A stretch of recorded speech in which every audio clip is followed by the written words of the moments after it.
So, ayun guys. Wala nga. Okay lang ilang. So, intro muna. What's up mga siraulo?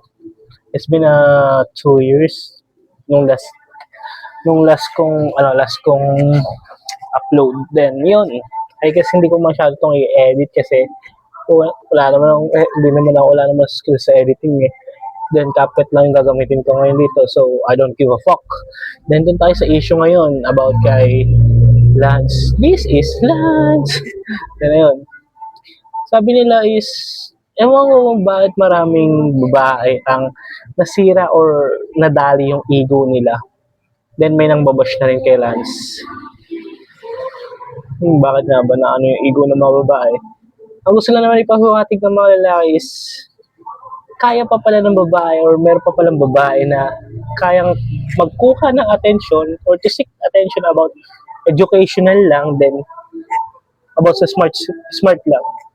Pero alam mo yun, yung mga ibang babae na to seek attention, papakita nila yung katawan nila, malalas yung katawan, like the fuck, man. Are you serious about that? Then kapag nabastos ka, ay nakakatawa sa mga babae, no? Then, bakit daw sila kino-compare kay Lance? Kasi, then nawawala raw yung mga confidence.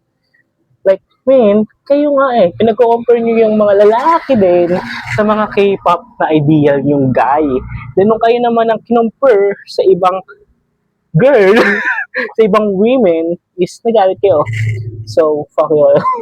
Joke lang, masama yun. So, yun nga.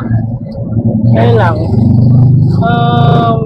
Nagkakaroon ng invalidation din, unfair about sa guy kapag nagkakaroon ng ganun nga diskusyonan about sa ganun. Kaya, stop it, girls.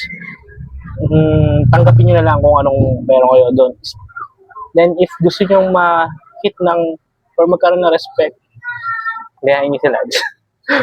Okay, huwag na kayo mag-thirst trap to seek attention, confidence, fuck that shit, man.